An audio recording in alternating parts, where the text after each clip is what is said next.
you reckon some people are too good looking for their jobs?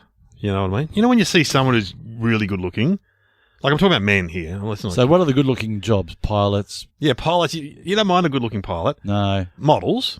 There's a model couple that go to my kids, or their parents, Pete. Air hostesses. And Pete looks like a model. You know what I mean? Gym instructors. Oh yeah, personal trainers, the new one. Yeah. Yeah, but where do you not want a good looking person?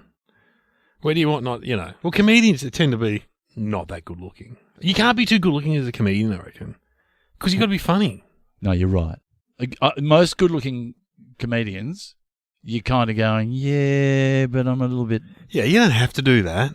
Yeah. You don't have to do that, mate. But they are fighting against it, really. Yeah. Yeah. I mean, if you're good-looking and you want to be a straight actor, male or female, they go, yeah, but you're a bit too...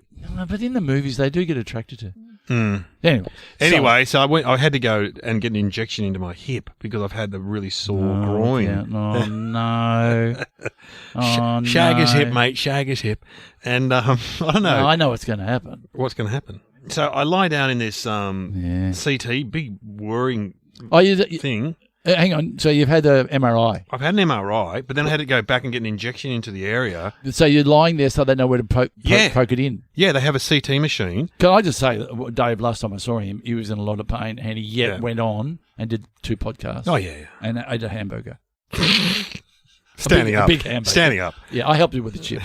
But standing up. Yeah, I was in a lot of pain. It's all coming from the hip. I've got a torn cartilage. Hang on, they did, because then you didn't know what it was. No. So you've torn it, have you? No, it's a degenerative tear, which is it's an old person singing that. It's just, I mean, I've been feeling this for 10 years occasionally. You know when you're like standing in the shower and you're like, oh, a bit of a standing in niggle. the line, do you reach down and feel if it's hurting in your groin there? Yeah, niggle. But anyway, yeah, so it's not like I've done it, skiing or anything, which this is quite common with sports people. You do this kind of injury. Footballers, for example. But I've just got it over the years. It's just, it's called a degenerative. Do you reckon from sitting too much? Yeah, driving, planes, that kind of stuff. Anyway, and so they said get an injection into it. And so I go. And that's quite precise, isn't it? Oh, yeah, that's why they put you in a machine so he can see where he's injecting. So the nurses line it up. As you know, the nurses do all the work. Then the doctor comes in, and he's so good looking, though. I said, you look like a doctor from a soap opera. Oh, you said that to him? Yeah. Did he love hearing that? Yeah. So I wouldn't believe if I saw you in a movie and they said this is Dr. Jones, I would go, that's too far. Doctors aren't that good looking. It's very easy to fall in love with your doctor. They're all knowing. Yeah. They're reassuring. They've got gentle hands a lot of the time. And also when it works like it has for me. You fell in love with him. I'm in love with him. You're in I don't even know days of our lives. Yes. You've come in and then the beautiful doctor comes in and you... And I don't even know his name, Glenn. He was just a ship in the night. He just came in good looking. Stuck 2 needles in me, then left. Did you watch it on the screen? No, I couldn't see the screen. Oh, that's good. So did it feel like it was matter of fact for him, or did it feel like it was very precise? Oh, it was a walk in the park. It was a walk in the park, mate. He had like a, what's the word? He had like a factory chain, like a thingo line. Yeah. It was there were people coming and going every. Yeah. I was in the dressing room, and an old Greek guy comes up with his shirt off, going, "Feels better, oh laddie," and he just had one on his shoulder. And then the nurse is going, no lifting, heavy lifting or gardening for you. And so... But immensely satisfying for the doctor because he's giving people their freedom back. I can't believe how well it works. So sorry, you did say what it was. What is it? Steroid. It's cortisone, which is steroids. Yeah. And so they put in a local first to numb the area. Where do they put that in? In the hip. Right. And then... Mind you, hang on. But what are you wearing? No, you pull your pants down? You pull your pants down? That was awkward. I said, do you want to take my pants off? No, you don't even put a gown on. No. Pull your pants down? Yeah, but then she had like a sheet to cover the groin area. But you kept your pants on. You keep your pants on? Yeah, I had to take my belt off because that affects the machine. It doesn't seem very hygienic to have your dirty old pants on. Pull me pants down? No, do you have your good undies on? Oh. You want to make sure when you go to the doctors, you wear your good undies. Don't wear your racing car ones. I think because it's such it's bulk billing, so it was free. This is what's so good about the healthcare system. It was free. No wonder you weren't taking your pants off. Yeah. They couldn't afford you to put on a nice apron. So you're lying there with your pants pulled down. Yeah. And then you're lying back. You got something on your side. On your side, and you got a bit. What was covering your man business? She had like a sheet of paper, like a bit of paper towel. What are you, A4? You were A4? A5, had A5. Or No, A1. You're a notebook. You're a sticky pad. Bit of toilet paper, one square. That'd do So it. I don't know. So a little bit of that paper they had to cover you. Then you heard some music, and she's done all the work. Yeah, and he just comes in. This is funny. The woman got a ruler and a texter and measured it. Like on my just. She drew a line. Yeah, she drew a line, a little cross where he had to stick it in. What's the doctor doing then? Well, he looks at the machine and goes, "All right, this is where I got to put it in," and so then he just goes, Ksh. And you've had a local. Yeah, and then they stick the steroids in. So important question: how far did the local go? Yeah, I don't know. Did you? Well, obvious question. Did you get a man part?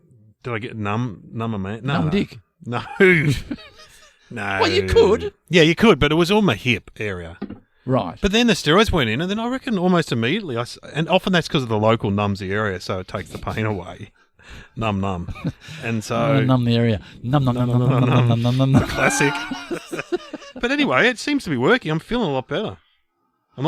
Did they say... I mean, I'm excited for you because you've found it. I mean, you're hoping that with the lack of pain that you can obviously get on with your life and then some healing could go on? Yeah.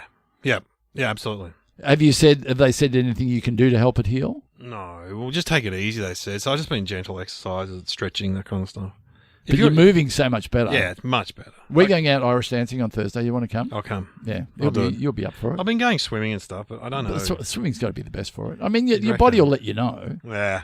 Amazing drug steroids, though. Oh, incredible. Yeah. Is that what the weightlifters take? Some sort of steroid, yeah.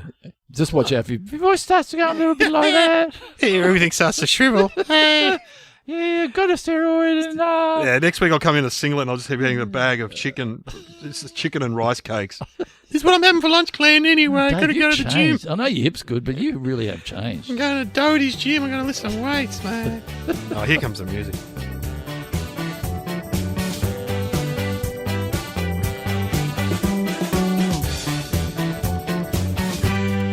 Welcome to Somehow Related Now. Please welcome your hosts Glenn Robbins and Dave O'Neill.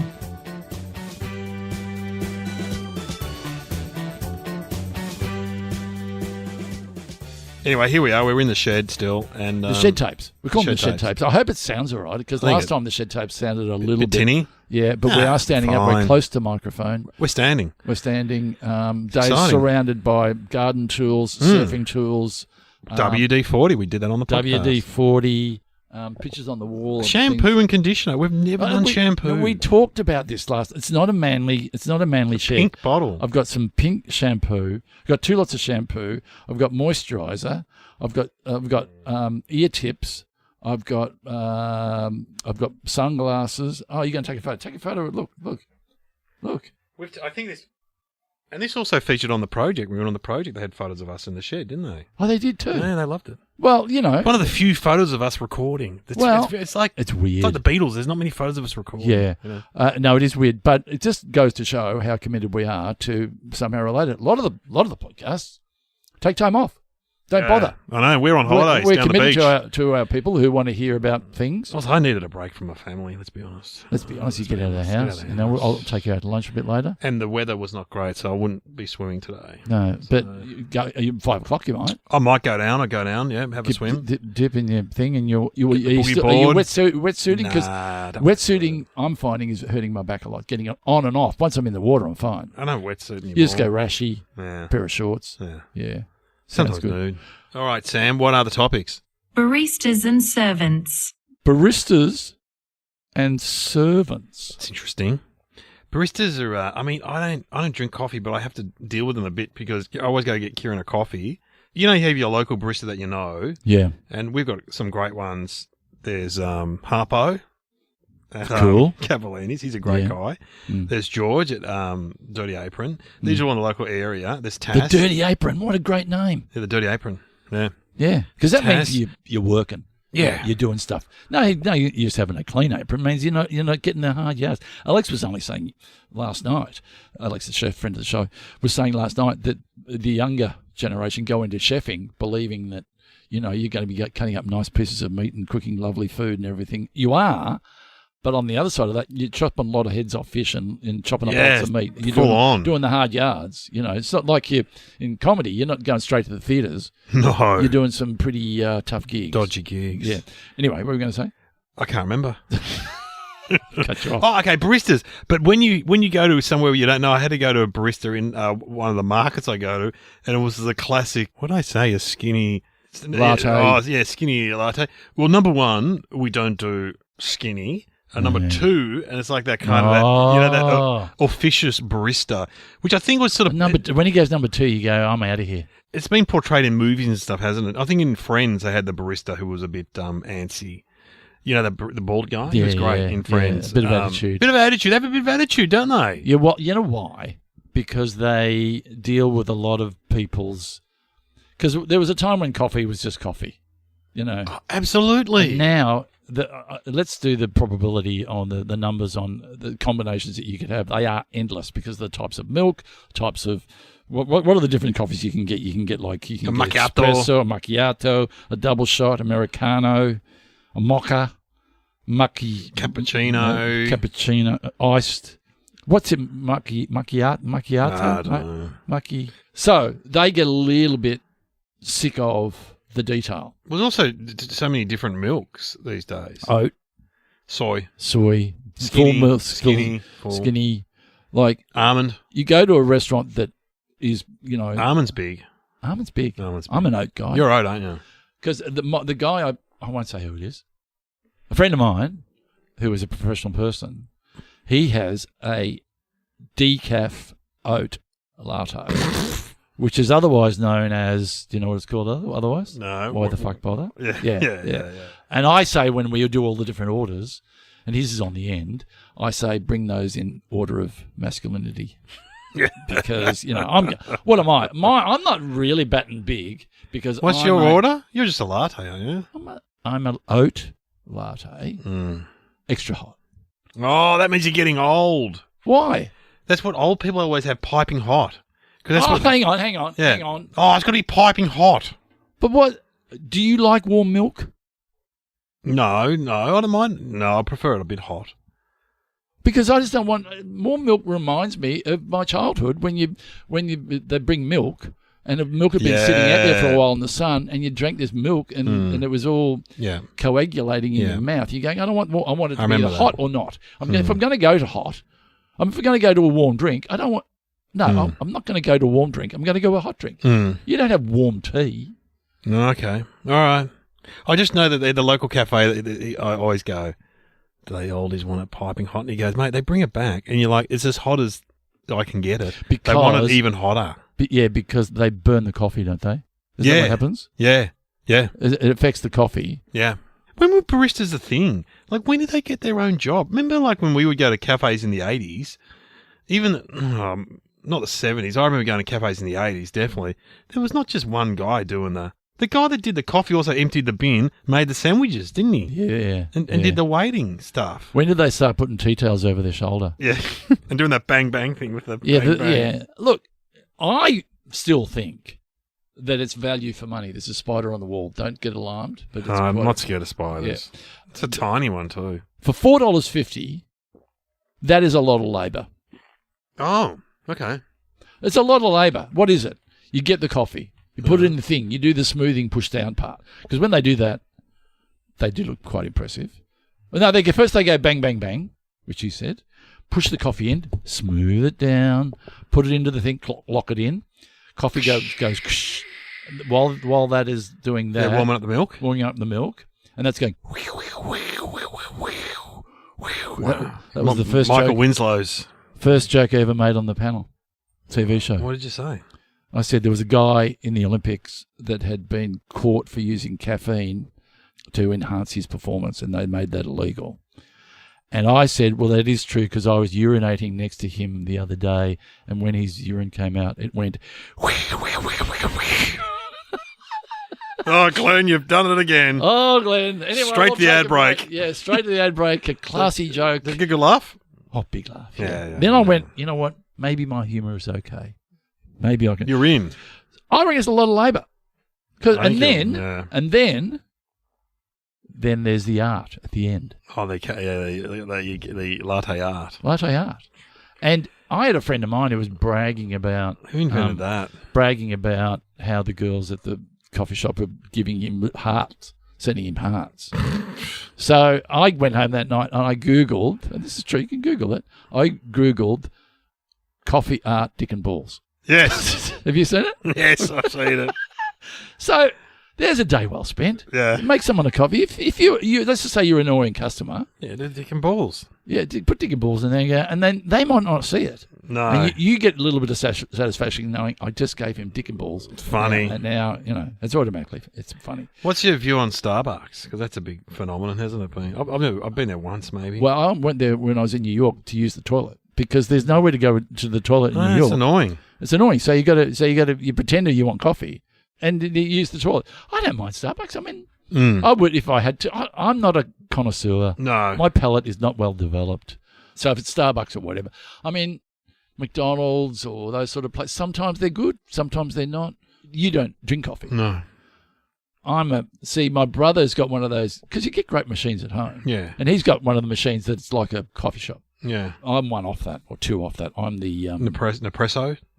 Yes. Yeah. The George Clooney. The pods. Does he need to do an ad for coffee? No. Is he doing it hard, is he? No, he did that to get money to make the films that he wanted to make, he said. To make his independent films, apparently. That's why he did the coffee ad. Oh, well, that's interesting. Yeah. Well, that's good then. He's employing people. Yeah, but surely he's already got a fair work. No, you'd reckon. You'd reckon. George Clooney. Yeah. So. Coffee. What else can we say about coffee? Oh, well. This guy near us, when I lived in the Western Suburbs, he was the Barista of the Year. Christian. He was a Barista of the Year. He had a thing up. How do they do that? Yeah, they had a competition. He won Barista of the Year 2001. Is it speed? Is it quality of taste? Is it all of it? I don't know, but it was hilarious because just before 9 o'clock when the cafe opened, Andrea, the woman who worked there, she had to set up. She was like a roadie. She had to turn the machine on, make it was all. Oh, for him to come in. Mate, he was like a rock star. He just came in, banged his singer, went, "All right, who wants a coffee?" Wow. He was Dutch or Don't something. interrupt me. I'm getting it ready for the surgeon to come in. Yeah. She was like the nurse with my injection. She got everything ready. Then he walked in like a rock star and went, "All right." Yeah. What do you want? Who wants a coffee? I'll have a warm oat milk latte. Don't do that here. Don't do that. No, thank you. No, don't do that. Yeah. No. Yeah, don't do that here. Well, let's talk about servants. Do you want to talk about servants? I think so. Yeah, let's talk about servants. Okay, name some famous servants from TV. I've thought of one straight away who I would love to have this woman in her house. Hang on. So I've got to start with the shows until I can drill down on the characters. Okay. Here's a story of a lovely lady who was a servant. Alice! Oh, you didn't give me a chance. I was going to give a long pause and then not know what it was. Technically, she was a housekeeper, I think. But she was like a servant, a domestic servant. She was. And she was great. She did everything in that family. She did. I mean, and when we watched American television, we got the feeling like everyone had a maid. Well, I remember Sam the Butcher was sort of her boyfriend. He'd come around and put his meat on the table. Remember that? Remember Sam the Butcher? No, he didn't. Did he? You making that up? No, he would come and display his meat on the table. He would not. She would pick what she wanted. No, and then Sam would leave. And there'd be a bit of sort of romance, a bit of tension between Alice and Sam, the butcher. Yeah, I remember when Mum used to go to the butcher, she would say, we'd have a bit of meat, and she'd go, "This is special meat because Bob, the butcher, he went out the back to get it." Yeah. They used to say that. I don't believe You're not going for this stuff in the window. No, you with the fake grass. None of that. Thanks very much. At the back. No, Bob went out the back and he goes, "Gwen, I'll get you the special stuff. meat." And I don't know. I think she was a bit flirty, really. Wasn't Yeah, she? butchers were. Butchers are. But, okay, other famous servants. Oh yeah. Okay. So I've met one. No. Okay. Go on. I've met a famous servant. Lady Di, Paul Barrel. You met him. Yeah, you interviewed him on He's the the radio. one that is making a lot of money dying out in stories that probably shouldn't be told. Yes. But he was taken to court, wasn't he, for stealing stuff, stealing some of her gear. Yeah. Yeah. What was his name? Paul Barrel. And what was he like? No, he was all right, but he was like a classic servant. He was like a very reserved and posh. And it was a radio station thing? Yeah, it was on radio. Did you leave your shoes out and did he polish them for you? Sorry to all those people who do that sort of work. Go and get us a cup of tea, mate. Well, he's unusual because traditionally most domestic servants are women. It's, yes. often immigrants. Yes. Like in America, it's all Mexican people doing, the domestic servant work. But it is based in ye olde day with royalty. Yeah. With Downton Abbey and your upstairs, downstairs. downstairs. I loved upstairs, downstairs. My mum and dad used to watch that. Don't let that get around it. You just go with Sopranos or The Wire or something. But didn't you always feel more related to the downstairs people than the upstairs? Oh, that's a good question. Like Downton Abbey's a classic. I reckon I was somewhere in between. Yeah. You were Sam the Butcher. You're coming with your meat. I'd bring my meat round, throw it on the table every morning, and you know. Any other famous? Baldrick in Blackadder. You're good. No, it's often. You know why? Because servants make a good character in TV. I reckon. Of course they do. They got a lot more going on, a lot more interesting. And you love a smart ass like Baldrick, a smart ass servant. It's funny. Yeah. What were there? There were butlers, there were coachmen, there were gardeners, there were cooks. Oh, well, Prince Charles has someone who dresses him. There's dress up. What is it true that he gets his shoelaces ironed? Yeah. Do you reckon you would? Yeah, someone that if you could. Oh, that's kind of like a lady in waiting, isn't it? Lady in waiting kind of thing, isn't it? And chambermaid. There's a job. Now that's to do with the pot under the thing. That's not good. I'd like to apply to be a servant, please. Okay, here's the jobs got on. You can be a cook or gardener, or you can be a butler, or you can change the potties. Well, you'd hope you'd start at that, then work your way up. But I tell you, you wouldn't want the chainmaid doing half chainmaid, half cooking. Oh, yeah. Wash your hands. Wash your hands before you get to the cutting up the meat. Well, when my brother lived in Africa, he had servants, but he said the servants had their own servants. So because they were earning quite good money, they would go home. They'd have their own servant. Yeah, yep. I was when I went to Nylans, which other people would probably say New Orleans, but I know, having been there, it's called Nylans. Yeah. And then while we're in Nylans, we went down to Louisiana, which is just south. Right. Drove over a dead skunk in the middle of the road, and it stunk to high heaven. And then while we're in Louisiana, went to one of the old homesteads, is that what you call them? Yeah. And then did a tour. Fascinating. Plantations. Yes. Plantation. Like cotton. Like cat in a hot tin roof kind of thing. Yeah. Gone with the wind. Yeah. And they took us from the kitchen to the dining room, and then they showed us a corridor. No, it was an outside area between the two. This is what they call the Whistling Walk. Oh. Why did they call it the Whistling Walk? Because you whistle. Because you had to whistle while you were doing it to prove that you weren't eating the food that you were carrying from the kitchen. What? Yeah. Which, I'll be honest with you, I used to be a waiter at the Hilton, and we had a corridor between the kitchen and the function rooms. I had on my plate, I would have bits of chicken, prawn, scallops, bits of cheese, and I was a young growing boy. So in that corridor, I would just go nuts. Yeah. Eating the prawns. Beautiful crummed prawns. Yum. Beautiful. Chicken, scallops, whole thing. So, yeah, the Whistling Walk.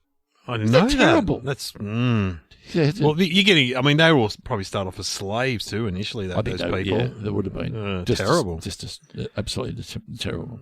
But you know how many people work, I read this in the paper today, how many people worked in domestic servants around the world? No. Mainly women. It's like 60 million, something like that. My brother in Switzerland has... What nationality do you reckon all the maids are in Switzerland? The cleaners and the maids and stuff. What nationality do you reckon they are? Mexican. You'll never guess. No. Where? What part of the world? Switzerland. They have a whole subsection of workers there to do all the work. They're not Swiss. They're all like Filipinos. Yep. Filipino women. I met them. And so the mum works there, and then her daughter eventually works there. So they've I see. It's a whole culture. Yeah, it's a whole culture. And these women live in Switzerland, and they send all the money back. And they have like their own. They have concerts where they bring out Filipino pop stars and stuff. And there's a whole. It's a whole thing in Switzerland. So I'm trying to work. Is that a good thing or a bad thing? Well, I mean, exploitative. Yes, because that's where you get into issues like slavery and stuff. That's where it occurs. Like in like say in Dubai, all the buildings done by Filipinos, Indonesians, and stuff like that. And, yeah, and the people get exploited. Absolutely, they get exploited. Yeah. So, I mean, your servant does come from an era of slavery. Yeah. Maybe not in the UK. There were never slaves in the UK. Yeah, there were. Were there? Yeah, there were. Yeah. Yeah, wow. There was some slavery in the UK. Yeah, for sure. There were slave traders and stuff in the UK, but not like on the level of America. But okay, what servant would you want? What servant? We're not talking about slaves. We're talking about servants. So you treat them well. No, that's a really good question. You treat your servants well. No, but so it can. You give them a good Christmas bonus. You have to ask yourself the question: what is the hardest thing? Well, in domestic life every day, and I'm going to throw this in there, and I think most people are going to agree. What are we going to have for dinner? Yeah, have a cook. I think have a cook. But I did a gig up on the Whitsundays, and payment for the gig was to go on a yacht. I had a captain and a butler, or whatever you call first mate, and a chef, which meant that your meals were cooked by personally for you, whatever you wanted. Fantastic. But I don't know. Bit weird. And you felt like the chef would come out and stand there and you go, oh yeah, this is beautiful. Or, well, you think someone like, say, Brad Pitt or Madonna would have chefs, wouldn't they? They'd have a chef. So I visited a friend on holiday down in Portsea. I won't say who it was, but he had a chef go and stay with him for the 2 weeks. Eddie McGuire. I'm not saying. But it was pretty good. He goes, what do you want? Have anything. I've got a chef. Oh, that's unbelievable. Yeah, I said, that's exploitative. And I got on my Audi. Went and played golf at an expensive golf course. And got McDonald's on the way home. Oh, gee, it's hard. A housekeeper would be good. I mean, and nowadays, a housekeeper is not extraordinary.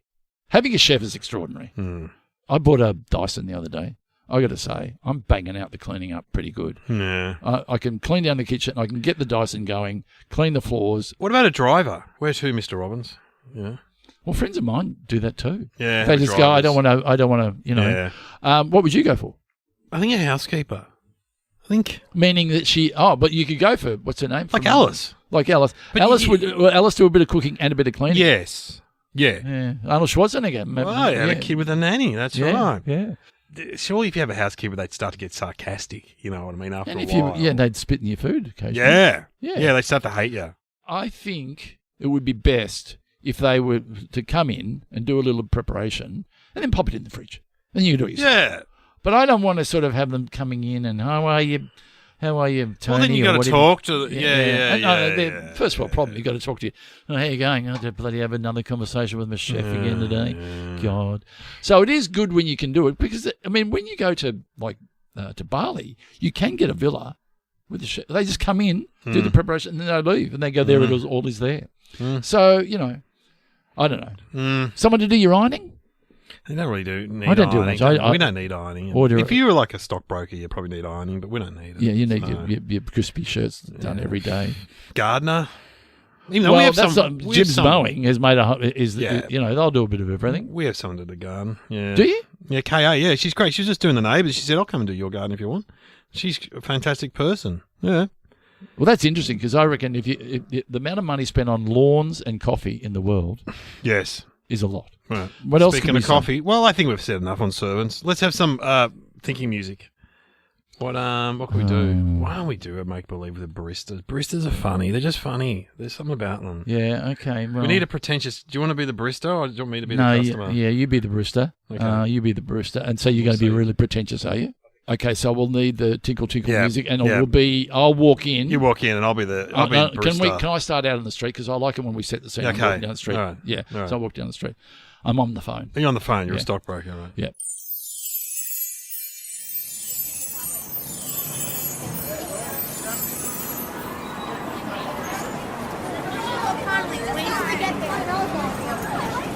Yeah, okay, Don. Yeah. Well, listen, I've got to go. I'm going to pop. Oh, there's a coffee shop right here. I might pop in and get us. I'll get myself a coffee. I might bring one home for you or not. Okay. How do you? What? Hello, sir. Welcome to La Compte Coffee Specialist. My name is Baxter Wallace Thornton. I am a barista. Your order, please. Yeah, just hang on. I'm just doing a bit of a stockbroker trade. There's sell that. And hang on, we are quite busy here, sir. Yeah, no worries. And, at the Coffee Emporium. Coffee Emporium, yeah. Coffee specialist, sir. Well, okay. Can I get 2 espresso latte, double shot Americano with cold, but a little bit hot, iced flat, please, in a takeaway cup with a lid that has, I don't want the normal size slot in the lid. I want the longer lid because if it comes out a bit hot, I will burn my lips. Well, sir, for a start, we can't do Americanos, all right? That's not a traditional coffee in the sense of my Coffee Emporium here. What I can do for you is a skinny oat milk latte, slightly hot, slightly warm, in a cup with the size you suggest, with beans that have been roasted over the heart of a Lima and then travelled here to my coffee emporium. Would you like that? It's not a negotiation. I mean, I've come in to order pretty much a standard coffee. Can you take the tea towel off your shoulders, please? Can you just... I am here, Baxter. I'm the coffee emporium. I'm a barista, sir. Okay. Now give me your order again. Go and give it to me again. Well, I'll try something simple. Okay, yeah, something simple. Okay, I'll have a cappuccino, extra hot, with some art on top of it. Can you put the $ in the art? So when I look down and drink my coffee, I think about all the money that I'm making. And can you do that? For a start, sir, we don't do latte art. That is vulgar. Okay, I'm a coffee maestro on my machine here. And what I can do for you, cappuccino, fair enough, but it'll be made with a light soy milk with once used beans that have been regurgitated by a monkey in the Indonesian mountains and then passed through his bowel system, which gives an extra tang and a bitterness to the coffee. I've got to say, that sounds pretty good. All right. How long will that take? I'll do it right now, sir. Your name? My name is Bartholomew Raphael Hopkins Jones III. Okay. All right. Coming right up, sir.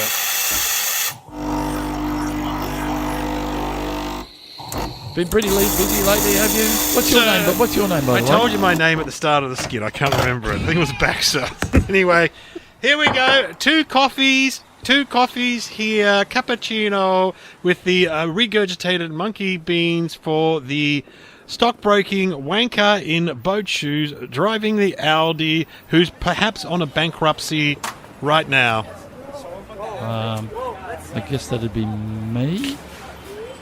Oh, fuck, it's too hot. Oh, burnt my lips. Oh, how dare you? That's all part of the coffee emporium experience, sir.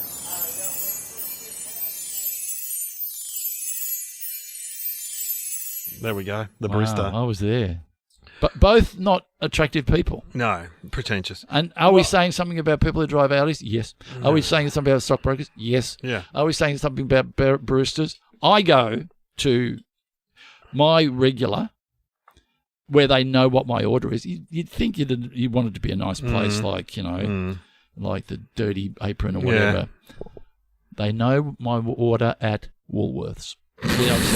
I go to Woolworths. They got a barista at Woolworths. Got a barista at Woolworths, 2-on thing, and the lovely lady there, she tells me about her life, and the barista has a bad back. We share bad back stories. Wow. And he does. The only thing is, I've changed my regular. Is this a Woolworths as a service station, or is this like a proper Woolworths? It's like a small Woolworths? Or? No, it's a big Woolworths in the city. Yeah. In the city. Oh, in the city? Yeah. Oh, okay. Maybe it is a bit smaller. Because there's the big ones. Not the one that we go to and get the sushi from. Not that one. That's got good sushi. No, that's cold. That's in Brighton. That's in Brighton. We've had the thing of music. Okay, you need to have a guess. Servants and baristas. I think that baristas were originally servants. Oh well, that's what I mean. Okay. Yeah, that's what I was going to say. They had someone come into the house. They were making coffee for them, especially, and they thought, while you're here, can you iron my clothes and maybe change the bed? And I've got my toilet underneath the bed. Can you take the potty out for me? All right, what is the answer, Sam? Pasqua Rose is remembered as the first barista, the first man to serve and run his own coffee shop. That there was one large obstacle to Rose's business success: he was a servant. He joined forces with the grocer Christopher Bowman in 1654 and together they opened a larger cafe. The coffee shop was wiped out by the Great Fire of London in 1666. There we go.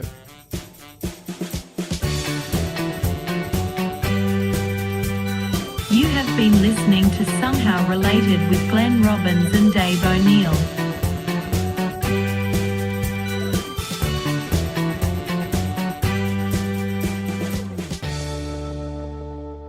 Yeah. Well, there you have it. So when we talk to baristas now... Talk to them like a servant. Be nice to them. I think you have to be nice to them. Yeah, you got to be. I'll spin your coffee. The amount of labour that they're going, the amount of work that they're doing, and the amount of stuff they have to remember. True. And be polite. I have my nephew, he was a barista, gave up because he didn't like talking to people. That's an he issue. got sick of talking to people. Yeah, it's an issue. You got to be able to talk you're to under the people. pump, aren't you? Really, You are. because the moment you Bang, bang, bang. Yeah, the moment you get it wrong, or you froth too much, or because I'm doing my own frothing now. No, you're frothing yourself. Because I got the old pod, the Nespresso, and I Yeah. wasn't frothing for a long time. Then Alex taught me how to froth, Yeah, he's a chef. and it's quite satisfying. I don't think I qualify. As I said, when I have tradesmen come to the house, that's why we bought the coffee machine. I put a little apron on and take the coffee out to them. You do. And now I can give them a frothy one. And I have been gently experimenting. Don't get overexcited. Wow. With a little bit of coffee art. And the only thing I can do at the moment is like a cross, like a religious cross. Because I go one way with the froth. This guy's weird. Then I go other way with the froth. It's not Christmas. What's he doing? But that's, Not bad, though. sending a message of our Lord Jesus Christ, and we celebrate Christmas. That's having true. a coffee with. I've never seen. Maybe I should work through to a swastika. That'd be the ultimate. Yeah. Oh my God. I was having a There Glenn you go. Robbins' house. Any coffee Right. jokes? No, I heard a funny joke. Adam Zwar told me this because I was doing cricketers, and I said, "Have you got any cricket jokes?" He's he wrote that great book about cricket. Fantastic book. He's a writer. About his life and about his journey through cricket. and Yeah, it's through life. great. Yeah, really if good. you love cricket, Yeah. if you just love a good read. I don't like cricket that much, but anyway. So this joke's about Dave Warner. Now, apparently, Dave Warner's not that bright. Is that the thing about Dave I Warner? don't know. Or people say he's not. I'm not sure. He went through it because he was part of Sandscape, where Okay. so he's not. There's a little bit of semblance in his back I assume- catalogue of trouble. I assume this joke is like originally about an Irishman, or back in the day of when Irishmen in jokes are portrayed as not being bright. Anyway, yeah. so Dave Warner's playing cricket. His wife's pregnant. Yeah. Okay, having their third or fourth baby, whatever. And she rings up and she goes, "I know you're playing cricket, Dave, but my waters are broke. Ring up the hospital and get an ambulance or something, a midwife, whatever." So it's like, "Oh my god, all right, I got to ring up the hospital." So he rings up the hospital and he speaks to a nurse and he said, the waters are broken. There's going to be a baby, and the nurse goes, "All right, calm down, sir. Is this her first child?" And he goes, No, this is her husband. Not bad.